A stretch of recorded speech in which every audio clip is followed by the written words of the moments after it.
Hello guys, it's me Paru. ഇന്ന് നമുക്ക് വളരെ ടേസ്റ്റി ആയിട്ടുള്ള ബനാന പാൻകേക്ക് ഉണ്ടാക്കി നോക്കാം.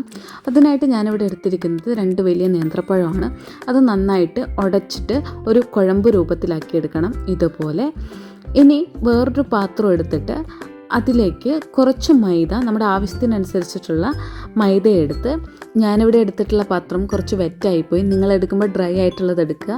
ഒരു മുട്ട പൊട്ടിച്ചൊഴിക്കുക, കുറച്ച് ഉപ്പ് കുറച്ച് മതി, നമ്മുടെ മധുരത്തിനനുസരിച്ചിട്ടുള്ള പഞ്ചസാരയും ഇട്ടിട്ട് കുറച്ച് പാലും കൂടെ ഒഴിച്ച് നല്ല പോലെ മിക്സാക്കി എടുക്കുക. പാല് നമ്മുടെ ആവശ്യത്തിനനുസരിച്ച് കുറച്ചായിട്ട് ഒഴിച്ച് നോക്കുക. കാരണം ഇത് ഒരുപാട് വെള്ളം പോലെ ആവരുത്, കുറച്ചൊരു തിക്കായിട്ട് വേണം നമുക്ക് കിട്ടാൻ, ഒരു ക്രീമി ടെക്സ്ചറായിട്ട് വേണം കിട്ടാൻ. ഇതിലേക്ക് ഇനി നമ്മൾ ഉടച്ചു വെച്ചിരിക്കുന്ന പഴവും കൂടി ചേർത്ത് നല്ല പോലെ മിക്സാക്കി കൊടുക്കുക. എല്ലാം കൂടെ ചേർന്നിട്ട് ഒരു കുഴമ്പിൻ്റെ ഒരു ടെക്സ്ചറിലേക്ക് നമുക്ക് കിട്ടണം. നല്ല പോലെ ഇളക്കി മിക്സ് ചെയ്ത് നല്ല പോലെ മിക്സായി വന്നതിന് ശേഷം നമുക്കൊരു പാൻ ചൂടാക്കിയിട്ട് അതിലേക്ക് എണ്ണയോ അല്ലെങ്കിൽ നെയ്യോ സ്പ്രെഡ് ചെയ്തിട്ട് നമുക്ക് നമ്മുടെ പാൻ കേക്ക് ചുട്ടെടുക്കാവുന്നതാണ്. ഞാനിവിടെ നെയ്യാണ് സ്പ്രെഡ് ചെയ്യുന്നത്. ഇനി നെയ്യ് സ്പ്രെഡ് ചെയ്തതിന് ശേഷം ഈ മാവ് കുറച്ചായിട്ടാണ് ചേർത്ത് കൊടുക്കുന്നത്.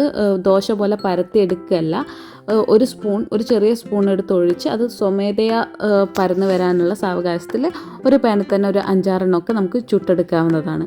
ഇങ്ങനെ നമ്മുടെ ടേസ്റ്റി ആയിട്ടുള്ള പാൻ കേക്ക് റെഡി ആയിട്ടുണ്ട്. ഇങ്ങനെ പാൻ കേക്ക് നിങ്ങൾ ഇതുവരെ ഉണ്ടാക്കിയിട്ടില്ലെങ്കിൽ ഇതുപോലെ ഒന്ന് ട്രൈ ചെയ്ത് നോക്കുക. ഇഷ്ടപ്പെട്ടെങ്കിൽ നമ്മുടെ വീഡിയോ ലൈക്ക് ചെയ്യുക, ചാനൽ സബ്സ്ക്രൈബ് ചെയ്യുക. അപ്പോൾ അത്രയുള്ളൂ. ബൈ.